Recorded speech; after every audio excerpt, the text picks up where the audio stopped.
தூத்துக்குடி தலைமை தேர்தல் அலுவலர் சத்யபிரதா சாகு தூத்துக்குடி நாடாளுமன்ற தொகுதி வாக்கு எண்ணும் மையமான அரசு வஉசி பொறியியல் கல்லூரியில் ஆய்வு செய்த பின்பு வாக்கு எண்ணும் பணி குறித்து மாவட்ட தேர்தல் அதிகாரி லட்சுமிபதி மற்றும் மாவட்ட காவல் கண்காணிப்பாளர் பாலாஜி சரவணன் மற்றும் அரசு அதிகாரிகளுடன் மாவட்ட ஆட்சியர் அலுவலகத்தில் ஆய்வு.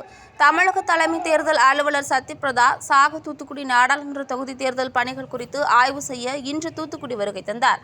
இதைத் தொடர்ந்து தூத்துக்குடி நாடாளுமன்ற தொகுதி வாக்குப்பெட்டிகள் பாதுகாப்பாக வைக்கப்பட்டிருக்கும் வாக்கு எண்ணும் மையமான தூத்துக்குடி அரசு வஉசி பொறியியல் கல்லூரி வாக்கு எண்ணும் மையத்தில் வாக்கு எண்ணும் மைய பாதுகாப்பு பணி, கண்காணிப்பு கேமராக்கள் செயல்படுவது உள்ளிட்டவை குறித்து ஆய்வு மேற்கொண்டார்.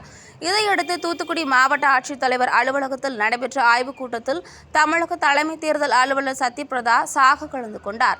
கூட்டத்தில் மாவட்ட தேர்தல் அதிகாரியும் மாவட்ட ஆட்சித்தலைவர், மாநகர லட்சுமிபதி, மாவட்ட காவல் கண்காணிப்பாளர் பாலாஜி சரவணன் மற்றும் தேர்தல் நடத்தும் அலுவலர்கள் ஆகியோர் கலந்து கொண்டனர். இந்த கூட்டத்தில் தூத்துக்குடி நாடாளுமன்ற தொகுதி வாக்கு எண்ணும் பணியை மையமாக பாதுகாப்பதாக எவ்வாறு நடத்துவது, ஒவ்வொரு சுற்று முடிவுகளையும் எவ்வாறு அறிவிக்க வேண்டும், வாக்கு எண்ணும் பணியில் எவ்வளவு அலுவலர்கள் ஈடுபட உள்ளனர் என்பது குறித்து ஆய்வு மேற்கொண்டார். மேலும் தேர்தல் அலுவலர்களுக்கு வாக்கு எண்ணும் பணியை அமைதியாக நடத்த அறிவுரைகளை வழங்கினார்.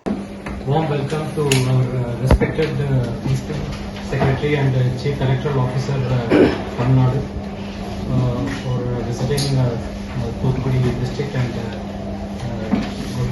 participating in this review meeting. And sir, in Thuthukudi 36 parliamentary constituency, we have 6 assembly segments, sir.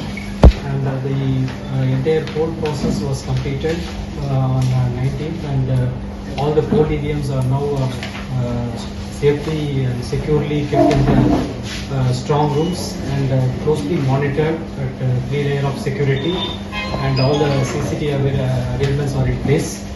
And we are daily visiting, myself and SP are visiting the strong room and